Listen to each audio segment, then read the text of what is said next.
오늘 저희들 함께 보실 하나님 말씀은 로마서 2장 1절에서 2절입니다. 그러므로 남을 판단하는 사람아, 누구를 막론하고 내가 핑계하지 못할 것은 남을 판단한 것으로 내가 너를 정죄함이니 판단하는 내가 같은 일을 행함이니라.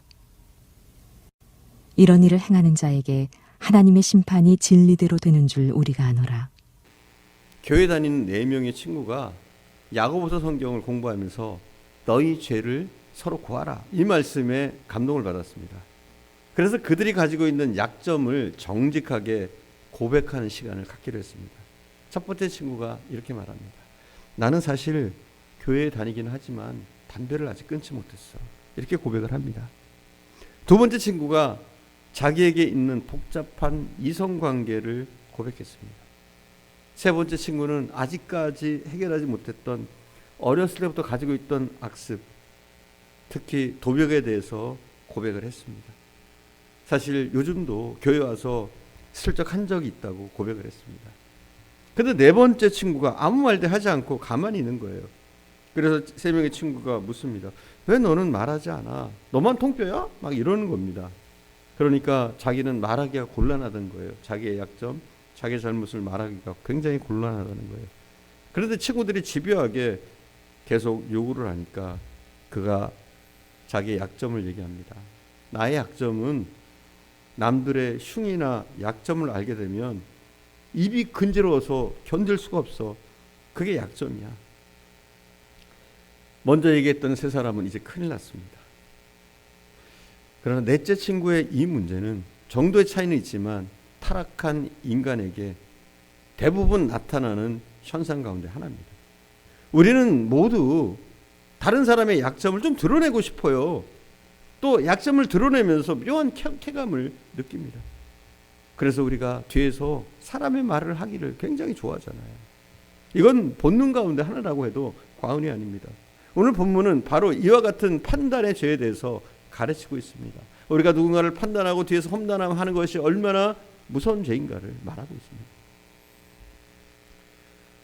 다시 말하면 우리가 어떤 사람을 판단할 때 그 사람이 가지고 있는 허물과 약점이나 결점이나 범죄에 대해서 판단할 경우 판단하고 있는 그 사람들의 범죄보다도 판단의 죄가 더욱더 심각할 수 있다는 사실을 말하고 있습니다. 묘한 사실은 이런 범죄를 범하는 사람들은 대부분 사회적으로 현저한 범법자의 유형에 해당되는 사람들이 전혀 아니라는 사실입니다. 이들은 일반적으로 선한 사람들, 도덕적인 사람들, 그리고 매우 종교적인 유형에 속하는 사람들일 수가 있습니다. 엄밀하게 말하면 오늘 본문에서 바울 사도가 경고하고 있는 이 말씀을 받아야 될 대상은 유대인들입니다. 도덕적으로, 종교적으로 자존심이 매우 강한 유대인들을 향해서 바울 사도는 오늘 본문에 이 말씀을 던지고 있는 겁니다. 우리는 로마서 1장 8절 이하 마지막 부분을 통해서 이방인들의 죄목에 대해서 말씀을 나누었습니다. 하나님 없이 사는 사람들, 주님 없이 상관없이 살고 있는 이방인들이 어떤 죄 가운데 있는가 살펴보았습니다. 즉 이방인들의 죄에 대한 리스트를 살펴보았습니다. 아마도 바울이 이방인들의 죄를 논술하고 있는 동안에 이야기를 듣고 있던 유대인들은 이런 반응을 보였을 겁니다. 역시 바울의 말이 옳아. 이방인들은 저렇게 죄를 지으니까 정죄받아서 마땅하지, 이런 생각을 가졌을 거예요. 그리고 유대인들은 바울의 말에 고개를 끄덕이면서 아멘했을 겁니다. 그런데 바울이 이 얘기를 계속하다가 갑자기 이 논지의 대상을 이방인에서 유대인으로 바꾸는 거죠. 하나님 없이 살고 있는 사람들이 어떠한 우상숭배에 빠져 있으며 그리고 얼마나 그들이 어두운 가운데 있는가를 말씀하던 바울 사도는 갑자기 그 대상을 바꾸어서 유대인들을 가르칩니다. 이렇게 말씀하고 있죠. 그러면 이들을 정죄하고 판단하는 여러분들이요, 여러분들은 다른 줄 아십니까? 여러분들은 이방인들과 본질적으로 똑같은 죄인인 것을 아십니까? 이렇게 말하고 있는 거죠. 오늘 본문의 말씀의 톤은 그런 식으로 바뀌어가고 있는 겁니다. 여기 하나님 없이 살고 있는 그들을 향해 경솔한 판단의 죄에 빠져 있는 그 사람들의 모습을 성경은 드러냅니다. 그리고 그들이 이 죄 속에 빠져 있는 이유를 설명합니다. 한마디로 말하면 그것은 그들도 판단받아야 할 하나님의 판단이 어떤 것인지 아직도 깨닫지 못하고 있기 때문이라고 바울은 지적합니다. 나를 판단하고 있는 그들도 어느 날 심판대 앞에 서야 됩니다. 이방인을 판단하던 그 유대인들도 어느 날 하나님 앞에 서야 됩니다.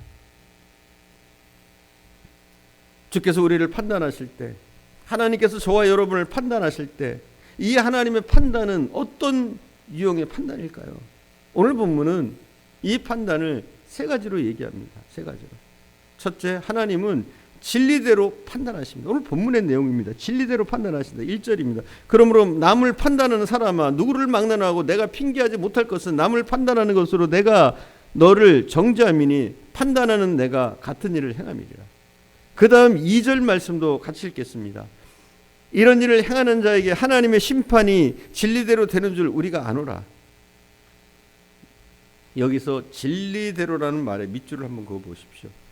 여기서 진리라는 단어는 거짓에 반대되는 개념으로 사용된 것이 아닙니다. 진리가 그런 뜻으로 사용되는 경우들도 종종 있습니다. 크레머라는 신학자는 여기서 진리라는 단어의 뜻을 설명하기를 이렇게 말하고 있습니다. 현상의 기초가 되는 저변의 실체, 이렇게 말하고 있습니다. 진리는 뭐라고요? 현상의 기초가 되는 저변의 실체, 이렇게 말하고 있다는 거예요. 밖으로 드러나는 그 현상의 기초가 되는 정말 숨어있는, 저변에 숨어있는 그 실체, 그것이 진리라고 말합니다. 여러분, 겉으로 나타나는 유대인들은 분명 우상숭배자들이 아니었습니다. 로마서 1장에서 바울이 그토록 고발하고 정죄하던 우상숭배와 대체로 관계가 없던 사람들이 유대인들이었습니다. 현상만으로 판단하면 유대인들 가운데 극도로 성적으로 타락한 사람은 없었습니다. 동성연애는 유대인들의 경우에는 상상도 못할 것이었습니다. 이웃에 대한 파괴적인 잔인한 범죄는 아직도 유대인들에게 있어서는 보편적인 사회 현상은 아니었습니다. 바로 이런 현상 때문에 유대인들은 우리는 이방인과 다르다. 우리는 하나님 없이 살고 있는 저 로마인들, 하나님을 모르고 살아가는 그 이방인들과는 우리는 본질적으로 다르다. 이런 자부심을 가지고 있었습니다. 여러분은 안 그렇습니까? 나 예수 믿으니까 나는 달라, 저 사람들하고.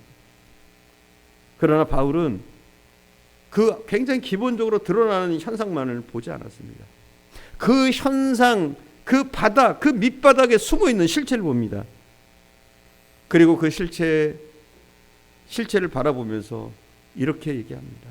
유대인들이요, 당신들도 이방인과 똑같이 본질적으로 죄인임을 아십니까? 여러분, 우리는 본질적으로 죄인입니다. 이것이 바울의 지적입니다.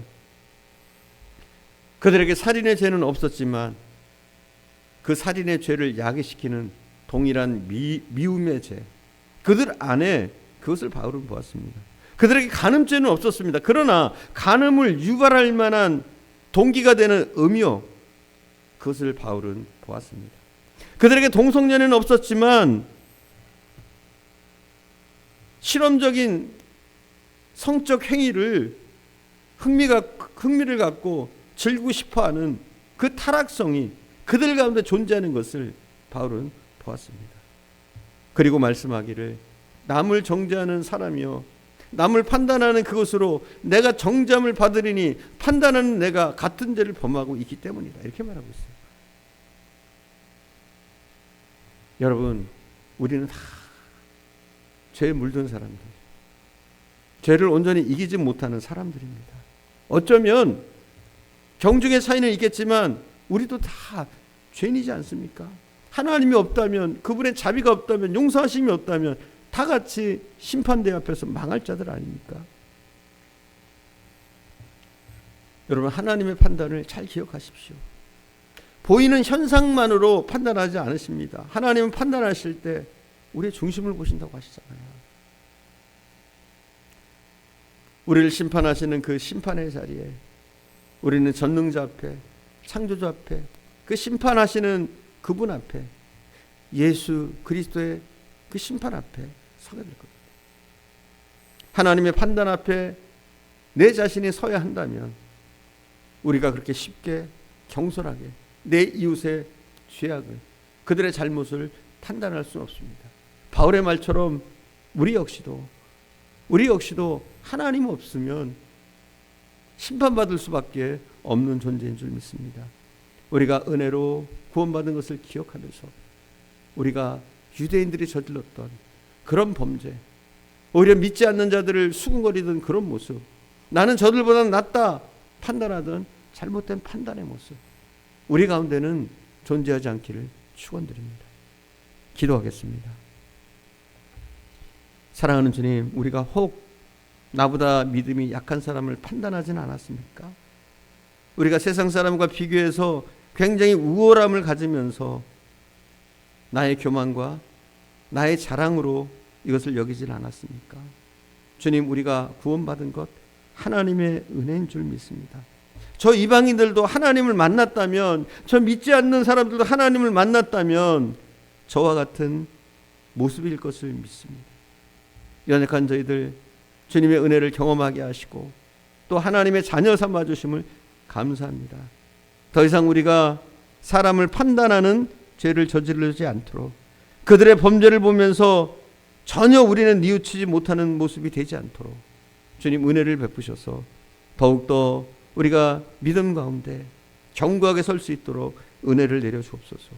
오늘도 함께 하시는 주님께 감사드리며 우리 구주 예수님의 이름으로 기도드립니다.